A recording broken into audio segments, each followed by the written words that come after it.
একটা পাটি কিনতে বলে বলে এ পর্যন্ত পাটি কিনে নি। এই যে একটা পাটি আসলো অনেকদিন আগে, তো পাটিটা ছিঁড়ে গেছে, কতদিন হিনি বলিতে পাটি কিনতে, তো পাটিটা কিনে নিত, তাই জন্য আমি খেজুর পাতা দিয়ে পাটি বুনাইলে অনেক সুন্দর পাটি হয়।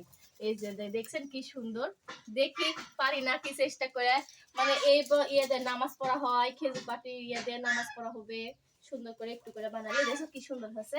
তারপরে হলো যে ভাত খাওয়ার হবে, বসে থেকে শুয়ে থাকা হবে, তো খেজুর পাতা লাগে, অনেক পাতা লাগে এই পাটিটা বুনাতে, তো বুনেছি আমি অনেকটি আছে ওদিক করে, তো এখন জোর দেওয়া লাগবে, দিয়ে দেখতে হবে একটা পাটি হয় নাকি, ওই যে অনেক বড় হয়ে হচ্ছে, কাটে কাটে জোর দিতে হবে।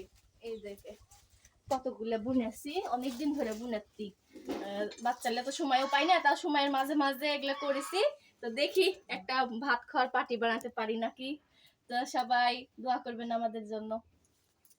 গ্রামের মানুষ কিন্তু সবই পারে, এ দেখেন দেখছেন কতগুলো পাটি বুনাছি, তো এগুলা পাটি কিন্তু মানুষে কিনেও লেয়, যারা বেশি বুনায় তারা কিনে লেয়, কিন্তু আমি তো বেচবো না, আমি আমার বাড়ির জন্য বানাচ্ছি।